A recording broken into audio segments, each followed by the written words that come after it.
Hello, everyone. We're live with our security operations and threat hunting webinar with our amazing Sergey Soldatov, one of the trainers at the course. So let's wait, I suggest, for a couple of minutes.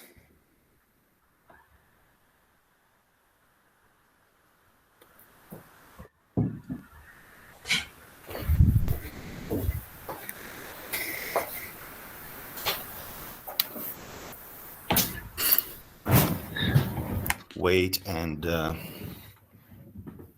before more people turn up. Sasha, I think we can start because all our colleagues that are waiting for our start should not wait for someone who forget to connect himself. What do you think?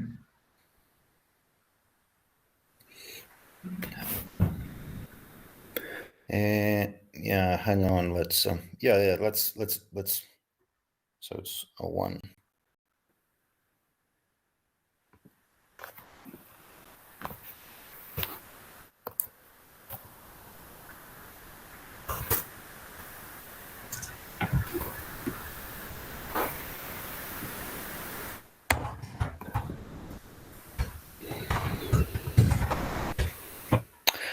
Okay, guys and girls, we're glad to welcome you here on our webinar devoted to the new training, security operations and threat hunting. The course is available on the Kaspersky expert training platform. As a reminder, I will post a link to our homepage below in a second. This course is a really comprehensive training that guides you through a lot of aspects of a SOC functioning, starting from an overview of a SOC structure, and then further down to the predefined details and techniques that even advanced cybersecurity people will find useful. You will have 27 practical modules available, which means you will have a lot of opportunities to turn theory into actual skills. And I remind you that if you go to our website, xtraining.kaspersky.com, find the security operations and threat hunting course and hit the pre-register button, you will get a special discount, so don't miss the chance. And yeah, before we begin, just one more thing. Be sure that you follow the webinar closely because we will have a little lottery that will give one of you a free access to the security operations and threat hunting course. So without further ado, Sergey, the stage is yours. Thank you, Alexander. Thank you. Colleagues, I'd like to very glad to see you all coming to our webinar. And today's agenda is pretty straightforward. First of all, I tell you a little bit about course in general, and then we go step by step and discuss each section, each lab exercise of the course. And let's start with the general information. And this course is collective work of 3 practitioners who work in our SOC department. The first is our head of SOC consulting division is Roman Nazarov. Roman's section is our in our SOC, it's a section responsible for consulting projects for these customers who don't want to procure our managed detection response services or other managed services like incident response retainer or maybe malware analysis. SOC consulting is represented in our portfolio by 2 services. The first one is SOC maturity assessment, where we assess the current level of security operations center and recommend roadmap to achieve the desired state. And SOC framework development, it's another service where we create all SOC components from the scratch. In our course, Roman fulfills topics related to general SOC concepts, typical SOC processes, organizational structures, and technologies. Roman also covers topics related to threat intelligence. The second my colleague is Dmitry Uchakin, and Dmitry works in Security Operations Center as SOC analyst and security researcher. And Dmitry and his colleagues are responsible for continuous threat detection, investigation, response, and they actually who are responsible for our managed detection response service delivery. Dmitry also engaged in research related to threat detection and manual threat hunting. That is our Security Operations Center. In our Security Operations Center, this threat hunting is organized as separate operational processes. In our course, Dmitry covers Windows operating system section and attacks on Active Directory. And finally, course, a couple of words of myself. I'm head of Security Operations Center. In our department, we have several groups, SOC consulting and operational monitoring group we already discussed.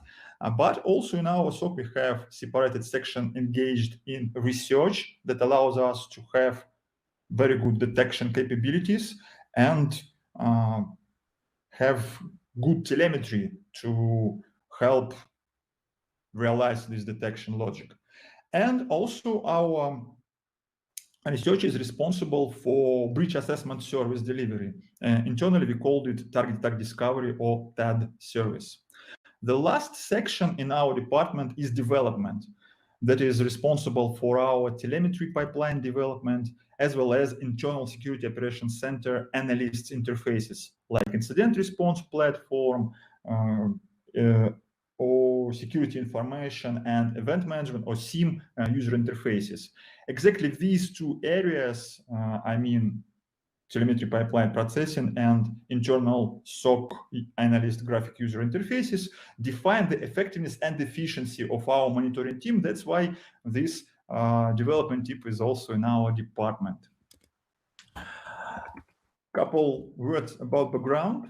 The customer base of our MDR service is constantly growing. That's why we usually in the process of searching for new Security Operations Center analysts. Sometimes we are also searching for colleagues to research and SOC consulting, but we prefer promote these guys from security operations groups, because at least 1 year as Security Operations Center analyst in our MDR service delivery team guarantees enough practical experience that is vital for research, who are in general responsible for making life of our operational team easier. And it's impossible to provide improvements to ease analyst life without knowing the details of how Security Operations Center actually works. More or less the same story about our SOC consulting, but here they trying to improve the life of our customers. And again, here it's very difficult to do without steady practical knowledge. Our internal practice shows that for SOC analyst newcomer, the following bodies of knowledge are very important. Operations Center architecture. Here we are looking for knowledge in at least Windows and Linux operating system. And exactly these topics are covered in our course. In interview, we also asking for knowledge in field of macOS X operating system, because our MDR works on Macs as well. But we don't cover this in this course because according to our MDR practice, this is the least popular operating system among our customers. The next set of topics that is very important is networking. SOC analysts have to be familiar with popular network protocols of different OC model levels, like, for example, Internet Protocol or IP, that is layer 3 protocol, Transmission Control Protocol, TCP, that is Transport Layer 4 protocol, as well as SOC analysts have to be familiar with different application layer protocols like HTTP, SMTP. This is because we investigate cases in the enterprise infrastructures, and to be able to do this, we have to know how networks operate, what network attacks are possible, how to detect and investigate them, and what security tools may help us. Any offensive experience is also very, very important. This is because attack that performed by fully automated malicious software are efficiently defeated by automatic prevention tools like anti-malware engine or network intrusion prevention systems. But if any attack is human-driven, it means that use techniques and behavior in general can change depending on the situation. In other words, managed by man attack can adapt to any automatic detection and circumvent it. And here comes our man-managed detection that is basically responsible for threats that were able to successfully evade detection. Very important to understand that these human-driven attacks are very, very similar to offensive exercises like penetration testing, like red teaming, and internally, it's funny, but internally we call them these attackers as offensive certified hackers. In this case, if a SOC analyst understands how attacker operate, what attack techniques and tools are used, this definitely helps him a lot. This is exactly why most of our analysts, including myself, successfully passed OSCP or even OSCE certifications. And last but not least topic that is important for Security Operations Center analysts is Security Operations Center architecture and internal processes. SOC analysts have to be familiar with modern security operations best practices. They have to understand what is the scope of work of modern SOC, what knowledge is important for each area, what tools are used. This definitely helps him to plan knowledge management process or personal development and maybe in future career path. To finalize this slide, I'd like to repeat what are the main knowledge areas for SOC analysts are: operating systems, networking, any offensive exercises, and SOC architecture and internal processes. Let's move to audience. Who will benefit from this course? At first, SOC operations technical staff like SOC monitoring team, members of Purple and threat intelligence teams who are responsible for any sort of detection engineering. By the way, if you are not familiar who are Purple team, you may also get to know this from the first section of our course. The last technical team who may find this course useful is responsible for any sort of digital forensics, incident response, and malware analysis team. According to our practice, any sort of incident response is much more efficient if it is supported by continuous monitoring to make sure that systems that we already successfully responded were not compromised again. And another case is when extracted artifacts from forensic examination continuously monitored and thus new compromised systems detected. Incident response and continuous monitoring are always going hand in hand. That's why understanding of SOC team capabilities may be very useful for incident responders. The next team for whom this course might be useful is software development. Who is engaged in any SOC automation. It's always very important for developers to understand the actual subject area that he is automating. And this is also simplifies communication between the customer and developer. which to my mind saves a lot of time and improves the quality of the final product. In our case, development team is part of security operations department, and based on feedback from our development team, our internal seminars where SOC analysts share their experience with software developers who automate SOC processes and routines are very revealing and helpful for development team. In our course, we demonstrate how SOC analyst actually works, and this may somehow substitute our internal seminars for development team. The next group of people is management. This is very good when SOC management comes from former SOC analysts, like it is in our case. Let me remind that internally in SOC, in our department, we have transparent career path from junior SOC analyst to head of SOC. But in some other companies, this might not be the case. Moreover, there is an opinion that good manager is efficient in any field, no matter of subject area. I do not share this point of view, and my experience demonstrates completely opposite. For manager who in general is responsible for team effectiveness and efficiency, it's vital to be very knowledgeable about the details of his division's work. And for such managers who don't have sufficient experience for the fields of real threat detection and investigation, this course might be very useful.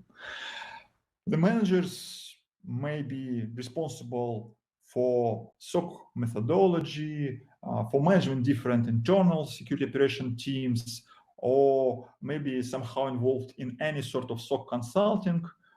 For all of them, this course may shed light on the practical aspects of security operations. And finally, this course may be useful for anybody who wants to connect his life to security operations. For some, this will help not to make a vital mistake, while for others, this will allow to finally decide on his further profession. And now let's move to details.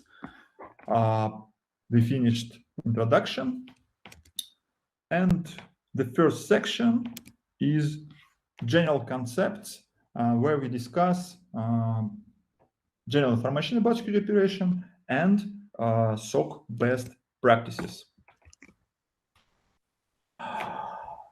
In this section, general cybersecurity concept, we get acquainted with modern threat landscape, modern approaches to protection.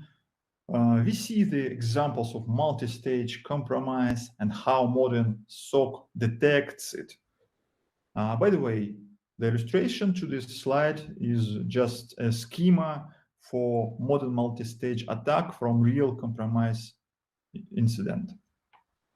In this section, we also discuss the incident card, that is a form for incident reporting to customers.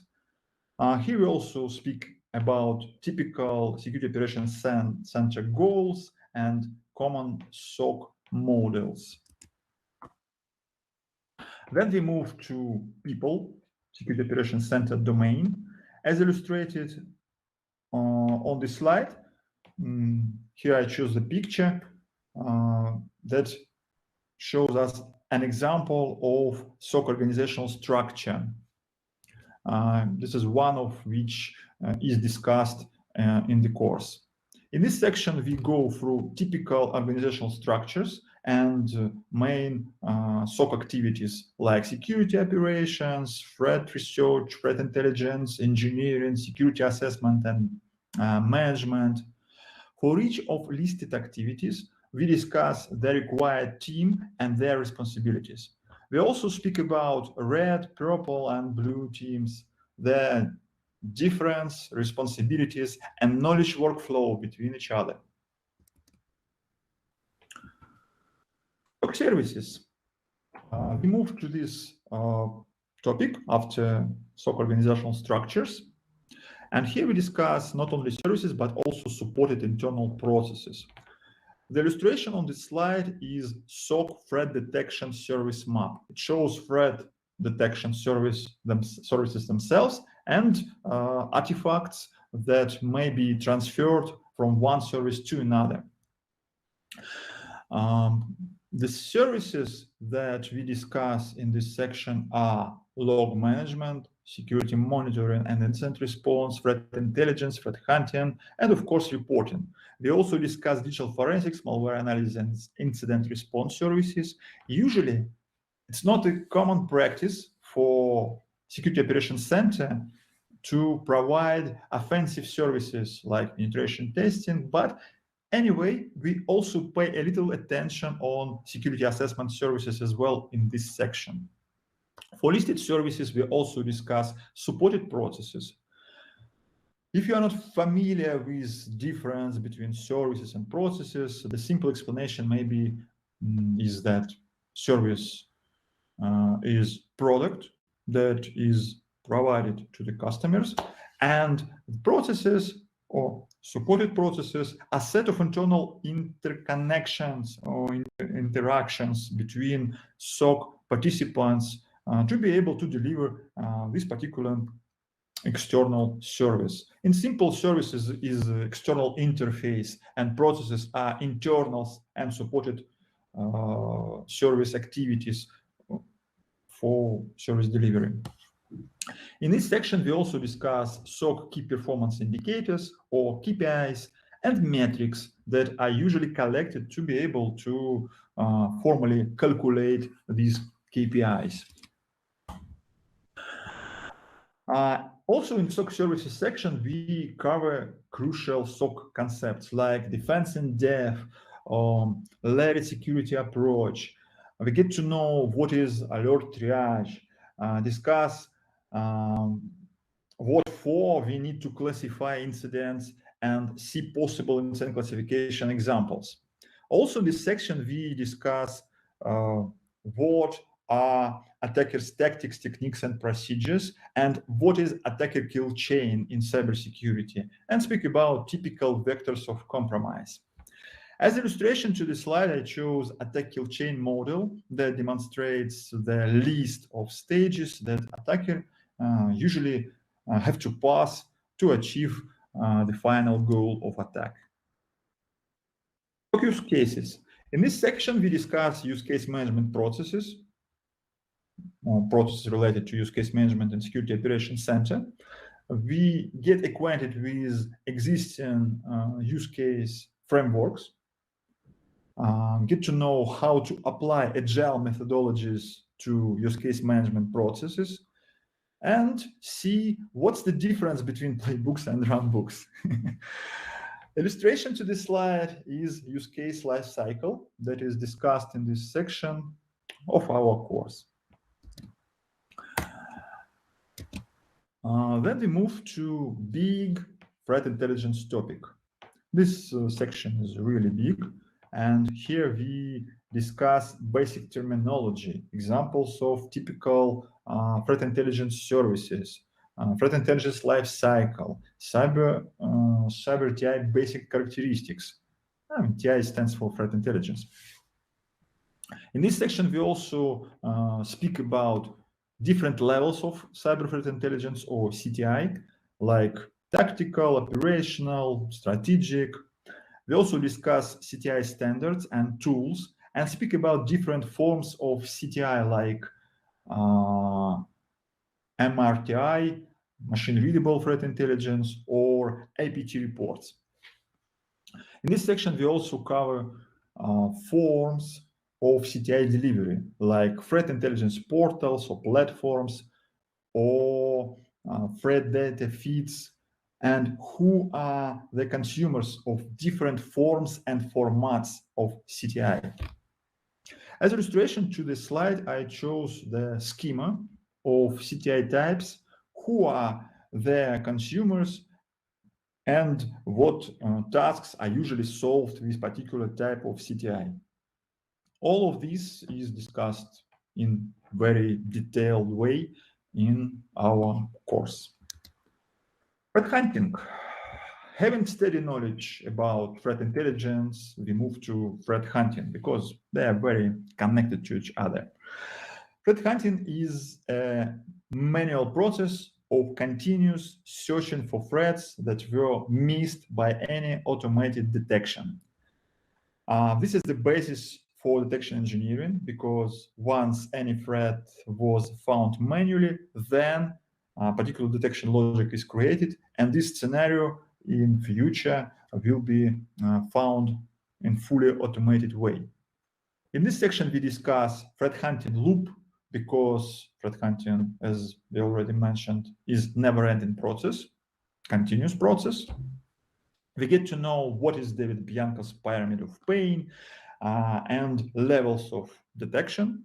We also discuss how diamond model works in threat hunting. We speak about different approaches to threat hunting, like TTP-based hunting, searching for indicators of compromise, and how anomaly-based hunting works. In the end of this section, we speak about threat hunting maturity model and how, in general, assess threat hunting process. The mass picture on the slide I have already showed in this presentation when we spoke about multi-stage attack. And here, this multi-stage attack again, but this time with used attack techniques spotted in red. This demonstrates actually the TTP or attack techniques and procedure-based threat hunting. Then we move to discussion of SOC technology domain. And the illustration to this slide is typical security operations center architecture. In the course, we discuss in details security information and event management for event correlation and alert generation, SOAR and incident response platform that is used to automate SOC analyst routines, sandbox for quick dynamic malware analysis. We also speak about threat intelligence platforms for automation, threat intelligence lifecycle and related processes, and threat hunting platform that should simplify manual threat hunting operations. The listed on the slide systems are not enough to maintain security operations. That's why there are additional internal systems important for successful security operations center. Apart from data management system, security operations center have to have event sources. The more, the better, but at least we need to collect data from endpoint and network. These data sources are also discussed in our course. If we, in the process of building something, we have to be able to assess our effectiveness and efficiency. In the end of the section of general concepts of security operations center, we get acquainted with existing methodologies for SOC maturity assessment. We get to know how to create security operations center development roadmap after this assessment. And practice.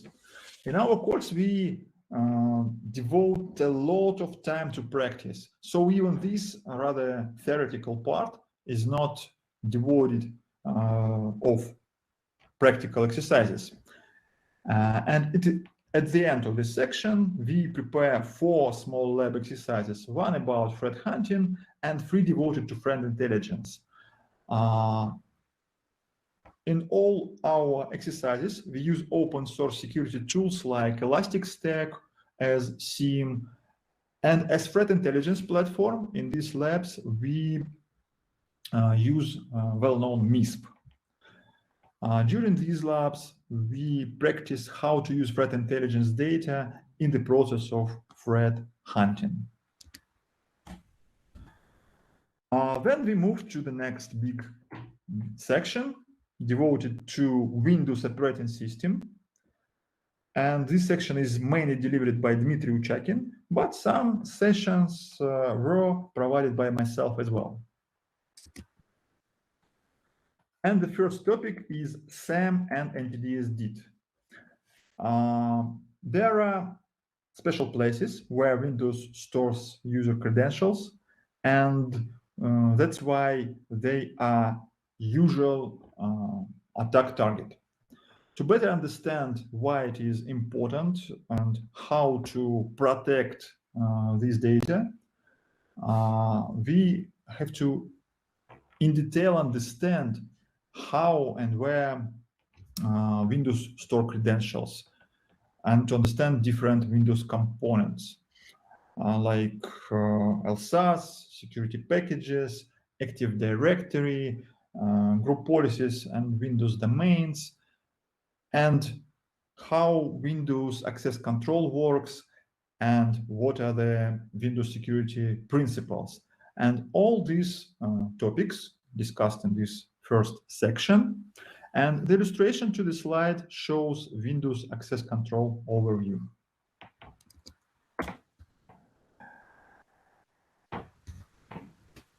After having knowledge where credentials are stored in Windows, we move to single sign-on mechanism that forces Windows to store credentials in memory, where they also can be attacked. In this section, we go through authentication process, types of password hashes that are used in Windows, and where they are stored. We discuss how single sign-on actually works, logon types, and user rights. In this section, we also touch credential providers and security support providers that actually extend their Windows authentication capabilities, but on the other hand, extend the attack surface. The picture on the slide shows the logon steps that we also discuss in details in this section. Privileges and UAC. After that, after this single sign-on topic, we move to Windows privileges and user account control mechanism. In this section, we walk through items stored in access token. What is access token? We also discuss. We also discuss super privileges. From this section, we get to know what is discretionary access control model that is in general used in any operating system. Then we move to user account control and UAC if you want to bypass. Here we get acquainted with impersonation as well. Also, in this section, we deal with different paths the attacks, like pass the hash, pass the ticket, pass the token. And the illustration to this slide is the general schema of object security descriptor that is crucial component for discretionary access control schema operation. Kerberos. In Kerberos section, we discuss how Kerberos authentication protocol works. What is very important to understand because the nature of attack on Kerberos can be understood only with steady knowledge of Kerberos protocol operation. And Kerberos attacks are any sort of these attacks very, very popular in any enterprise network compromised scenarios. Practical Kerberos attacks we also discuss here, like Kerberos roasting, SRIP roasting, silver and golden tickets, and we also discuss in details how these attacks work. Because the main goal of our course is threat detection, of course, we speak about detection capabilities, detection ideas for these attacks. As illustration to the slide, I chose diagram of Kerberos protocol functioning.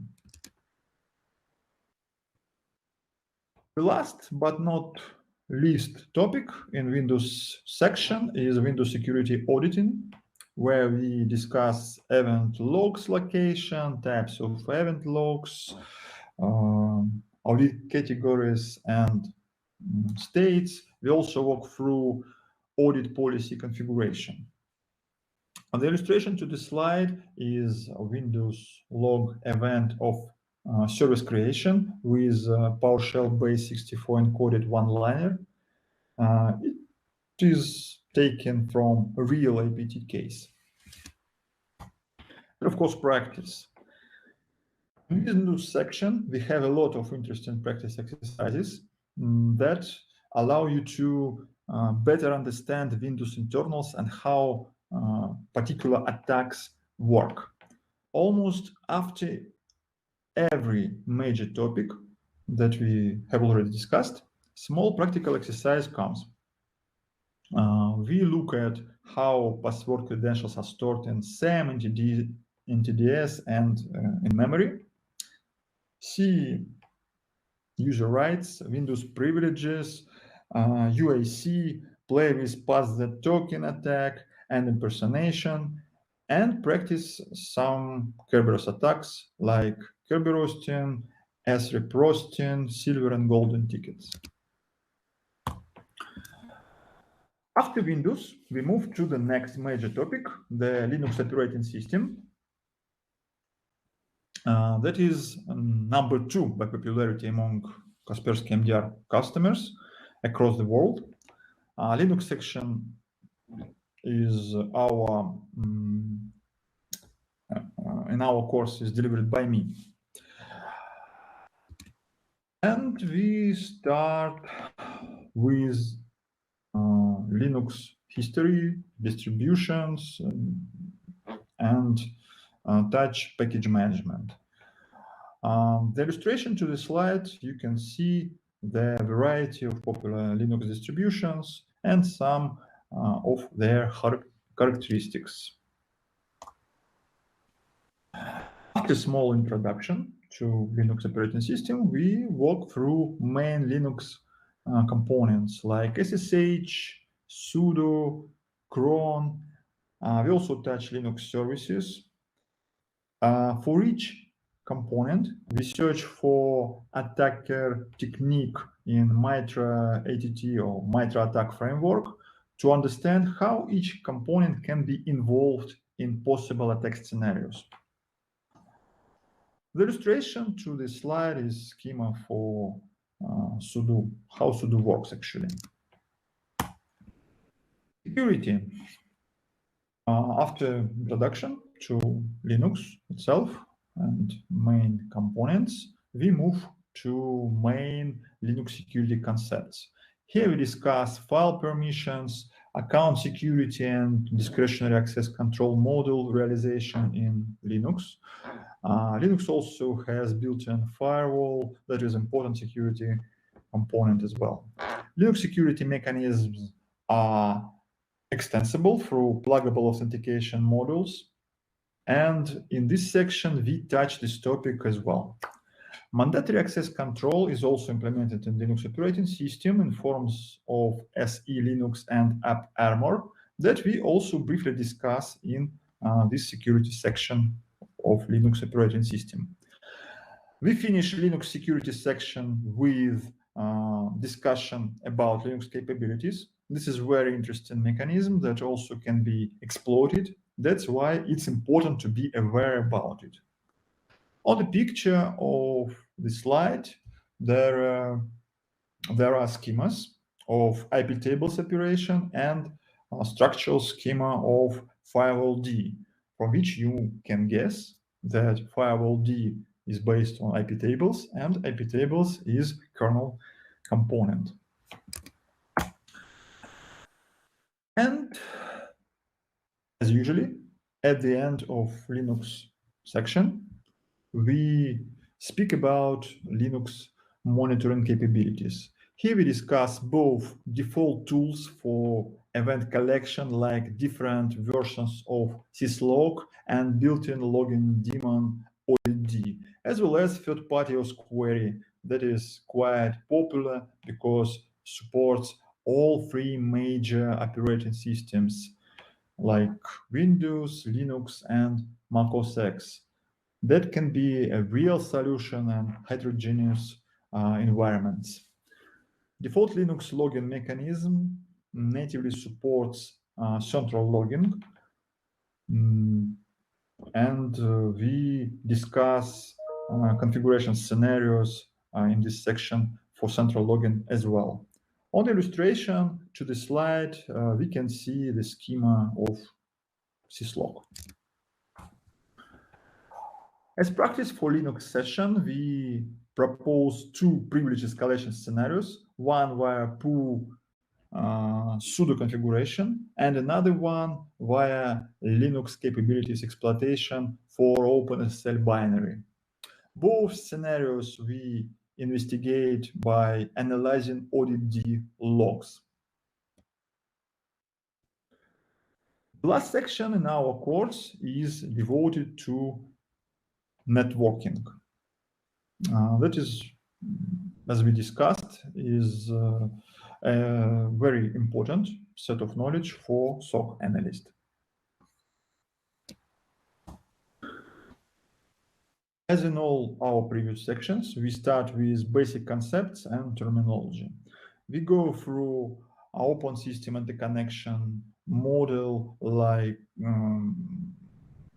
L2 hierarchical model for enterprise networks organization, pretty old but still popular and sometimes very efficient approach to network security through network zones and segmentation, as well as modern concepts of zero trust. We discuss typical network devices like routers and switches, talk about honeypots and honeynets, and also speak about popular technologies like virtual private networks or VPNs and network address translations on net. To better understand enterprise network security, we also touch typical enterprise requirements to network security. The illustration to this slide demonstrates layered approach to security when we at first try to prevent malicious activity. If prevention is not possible, we are trying to at least detect automatically, and for completely unknown threats for which we don't have even detection, we have to maintain threat hunting approach in assumed breach scenario. After learning basics, concepts, and technologies, we move to dedicated security devices and related topics. Here we discuss firewalls and proxies, or application layer firewalls, intrusion detection and intrusion prevention systems that are usually implemented as one device, and it's up to customer if he wants to use APS in prevention or blocking mode, or just in detection mode. In this section, we also touch web attacks from OWASP top 10 and web application firewalls. On the picture, you can see the use case of intrusion detection system that collects traffic from remote switch port analyzer or RSPAN session. After understanding of network and network security devices, we switch to network attacks. Here we discuss classical attacks like traffic sniffing or network scanning, as well as more interesting like variety of man-in-the-middle or attacks on dynamic host configuration protocol or DHCP. For each attack, we also discuss different ideas to its detection. Illustration to the slide demonstrates simple detection of IRP spoofing attack through IRP table analysis. Here you may note that MAC address of .38 IP address is the same as for default gateway with .1 IP address. Oh, here it is. As in previous sections, we close networking topic with network security monitoring, where we discuss security on Linux distro for different monitoring and threat hunting use cases, Wireshark and TCP dump as network traffic analysis tool. We also walk through Suricata intrusion detection system and ZIG, formerly known as BRO, network forensic tool. Of course, we touch NetFlow as well. And on the picture, you can see the illustration to one of NetFlow use cases, detection of network worms or massive lateral movement. On practice exercises, we propose 3 labs. The first one is spoofing and replaying attack, where we force NTLM authentication and either intercept and crack network NTLM hashes, or reply NTLM authentication to remote host and thus authenticate ourselves. This case we investigate by traffic analysis with Wireshark and then by ZIG. The last 2 labs are kind of complete attack scenarios demonstration. But the first case we implemented as client-side attack when victim visits malicious site, victim's browser is compromised, and attacker gains reverse shell. This sort of attacks is called drive-by download, and investigation of this case is done by intrusion detection system Suricata, where we are going to create Suricata intrusion detection system detection rule.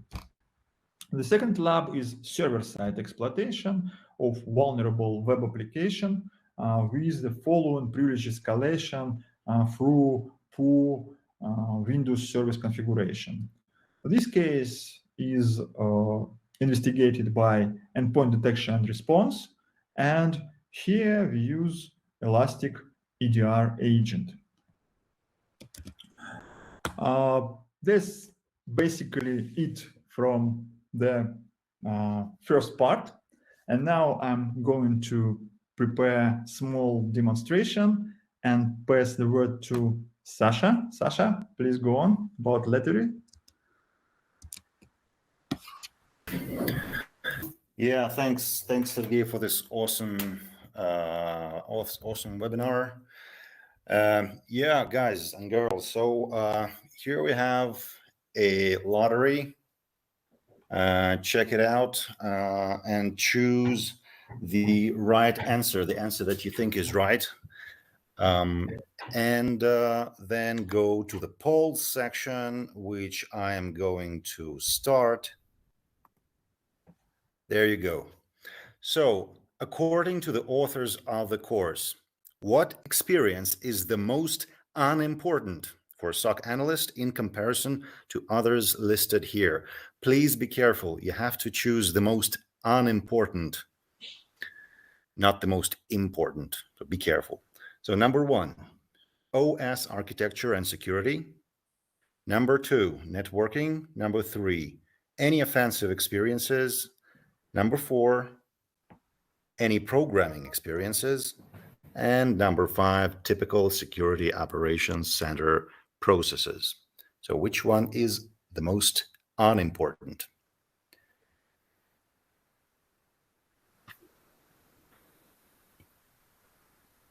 You have some time to vote.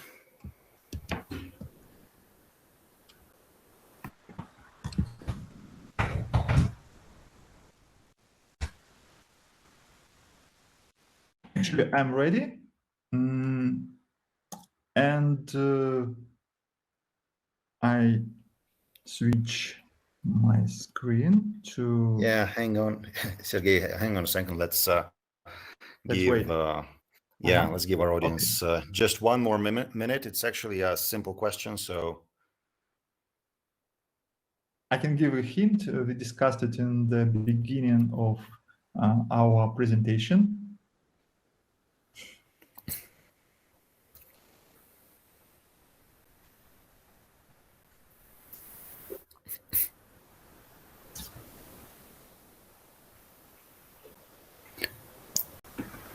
All right.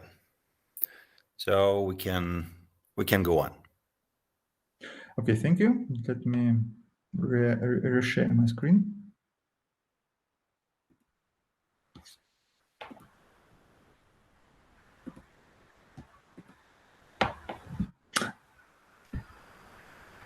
Okay, this is our box. In this lab, small demonstration, I show you malicious persistence in Windows operating system. Actually, in reality, we don't analyze this sort of persistence in this way, like it is here. We analyze telemetry from our endpoints on network sensors, but you may guess that more or less the same data that I provide you on the screen from real operating system, we can get by our telemetry. The first thing I'd like to do is to see what services are available. And the command is task list /svc.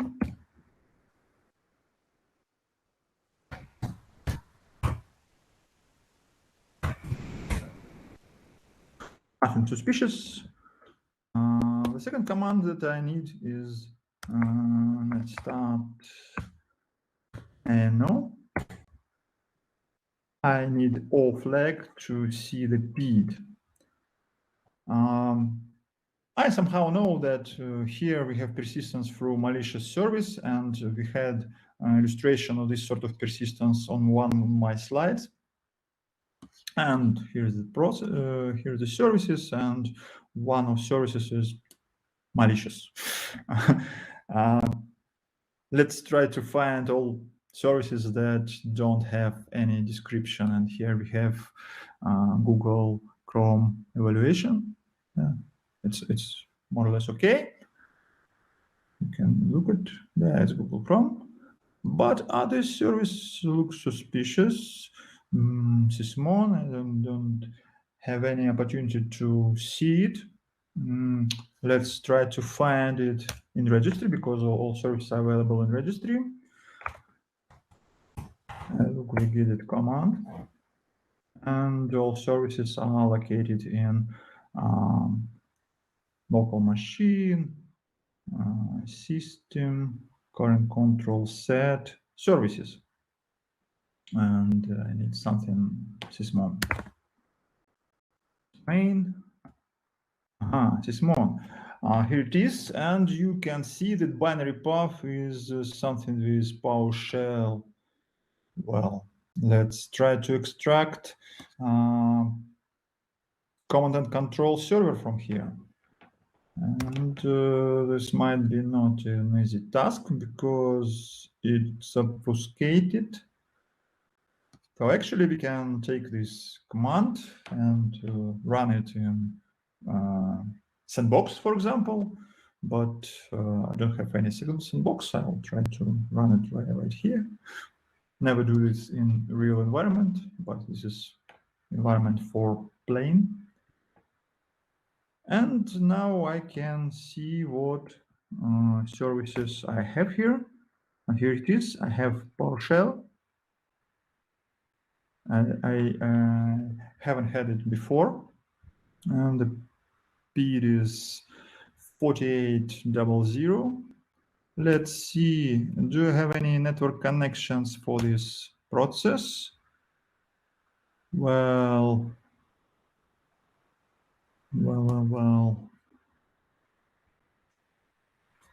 I don't. Let's try it again. Do I have any processes? Yes, I have PowerShell. Let's see if I have any network connections. Yeah, and I see attempt to connect to somewhere in the internet, and the process ID is 1320. And I suppose this 1320 is our PowerShell. Yes, it is.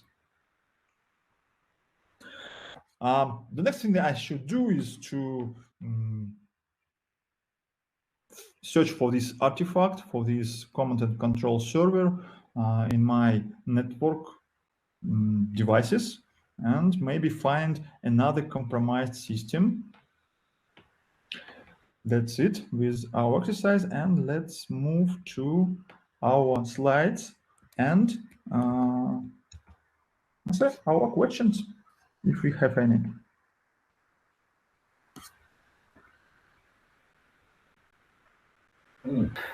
Yeah, guys, please. Yeah, now we have approached the Q&A session. You may now post your questions in the questions tab on the right. Let's see if we have one.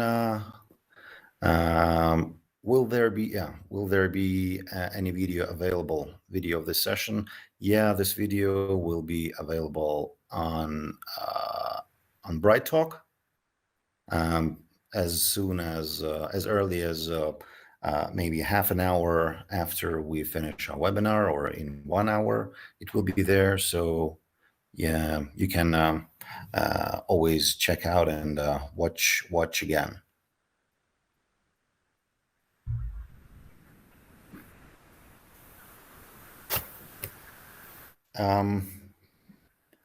So before, while you're thinking on your questions,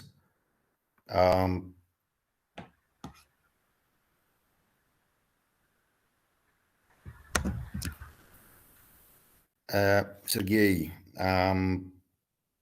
what can you tell me what's the students' the necessary level for this course? I mean, what are the prerequisites? To my mind, the entry level is not so high. This is the short answer.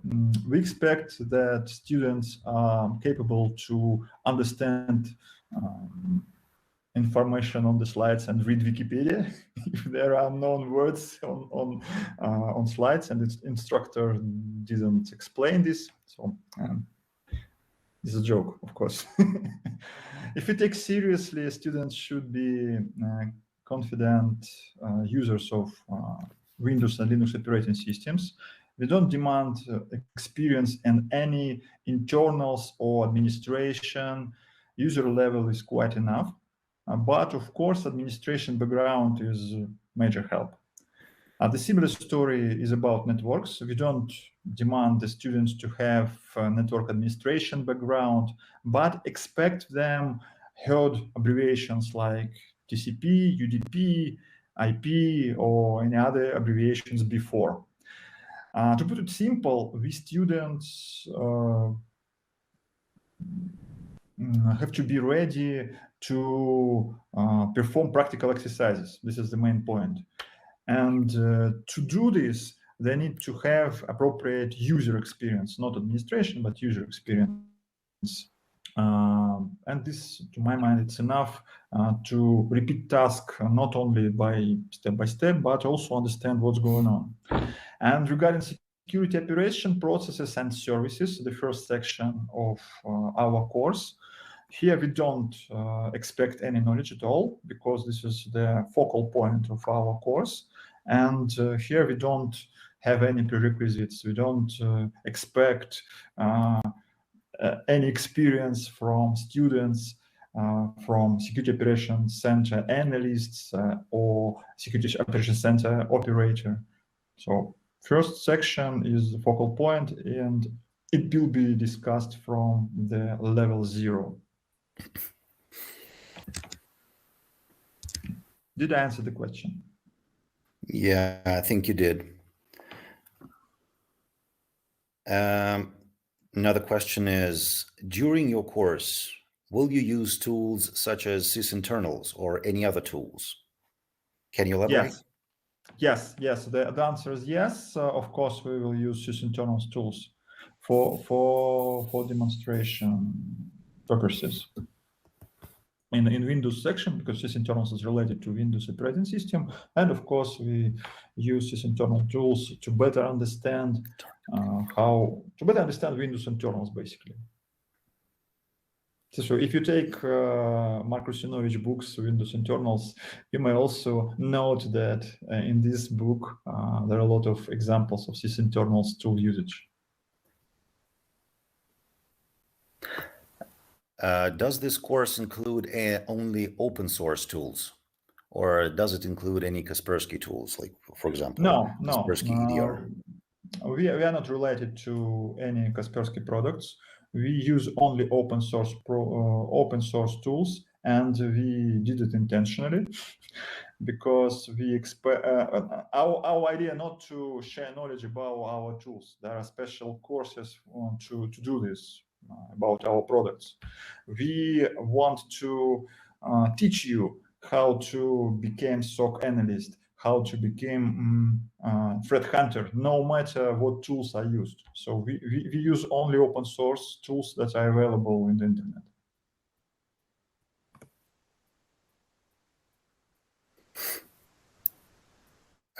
If the attacker is using Revere proxy for listener, how can we trace real IP? Revere, or was it reverse? I'm not sure.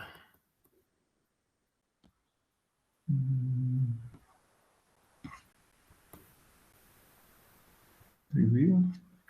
I don't know what is Revere. Maybe reverse, but still any network connection have IP. Maybe sometimes attackers use some Tor networks or even legitimate IPs through compromised, I don't know, banner networks, but still source IP is known. Sometimes it's not a good idea to block them because the command and control servers could be, I don't know, Google Docs, for example, or Twitter, or whatever. It's not a good idea to block Twitter. But still, modern proxies can block a particular account in Twitter, or access to particular account, and can analyze, perform deep packet inspection, deep traffic analysis, and this allows to somehow block particular command and control without blocking the whole infrastructure, I mean cloud infrastructure. So I answered a lot, but the main points are IP address is always known. Sometimes it's not a good idea to just block it because it may be legitimate cloud infrastructure. And the final point, that modern network equipment, modern network tools can deeply analyze application layer protocols and block particular account or particular cloud service without blocking the whole infrastructure. I hope I answered the question. Yeah, thanks a lot, Sergey. I will take one question. The session was mostly about brief overview, I suggest, of each topic. Do we have any follow-up sessions to cover up them in detail? Guys and girls, you can go to xtraining.kaspersky.com and request a free demo of the course. We will not be covering each separate topic in more detail, but you can for sure check out the freely available demo course by requesting it first and evaluating. There may, by the way, there are some pretty useful labs that we put in there, so do check it out, the free demo course.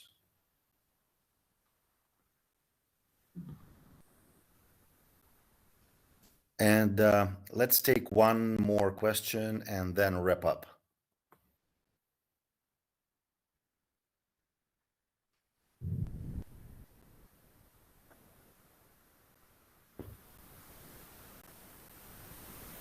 What about the attacker use Tor? Then how do we defend? What is the defend? About Tor, okay. In our case, in our MDR, it's pretty straightforward because we have IP address reputation, and for each Tor exit node, we know for sure that this is a use of Tor. We have even special detection logic connection to Tor exit node. In real life, again, the solution is the same. We need to use. I hope they are freely available databases of threat intelligence about IP address reputation.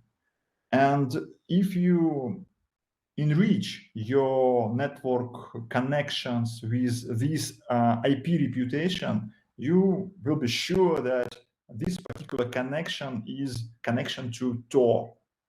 And then decide whether it's suspicious or it's okay, or maybe it's a good idea to somehow intercept SSL connection and look what's inside if it's possible technically, but in case of Tor, it's rather complicated. But again, detect Tor connection, it's not a problem. The problem is detect what's inside. And again, the answer is use threat intelligence data that allow you to enrich objects like IP addresses in your connection, your connection log. Yeah, okay. Thanks a lot. Thanks a lot, Sergey, for answering the questions.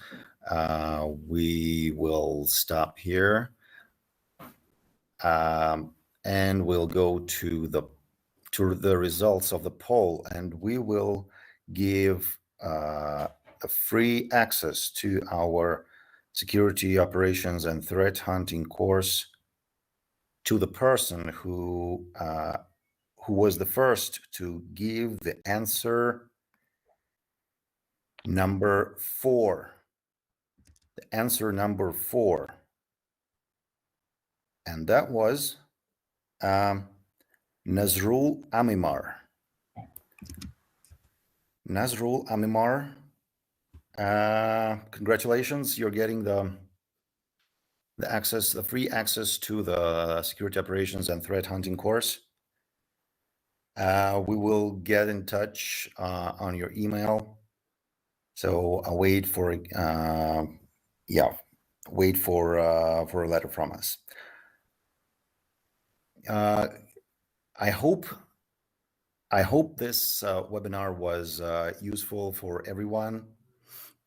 Again, I remind you that you can go to xtraining.kaspersky.com to check out this new training, as well as lots of other trainings. You can request free demos and check out for yourselves what it looks like, what they all look like. And I believe here we end our webinar. Thanks, everyone. Thanks, Sergey. You can say a couple of words to everyone who's been here today. Thank you, sir. Thank you, everyone, colleagues who joined me in this session. I hope we will see each other on course. And maybe you have any feedback for this course, please. We do our best to update it to new modern ideas, to detection, to modern threats. We definitely update some labs with new cases, because each day we have very interesting cases that is a good idea to turn into practical exercise that is definitely useful for future SOC analysts. And thank you very much for coming. See you next sessions. Have a good day.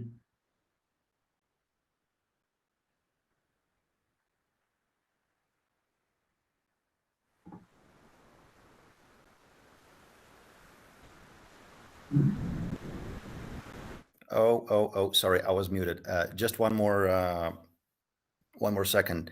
There you can see the link to our website where you can check out the courses, xtraining.kaspersky.com. Thanks a lot, everyone. Here we stop. We'll be glad to see you all on our future webinars. Thank you so much and take care. Thank you so much.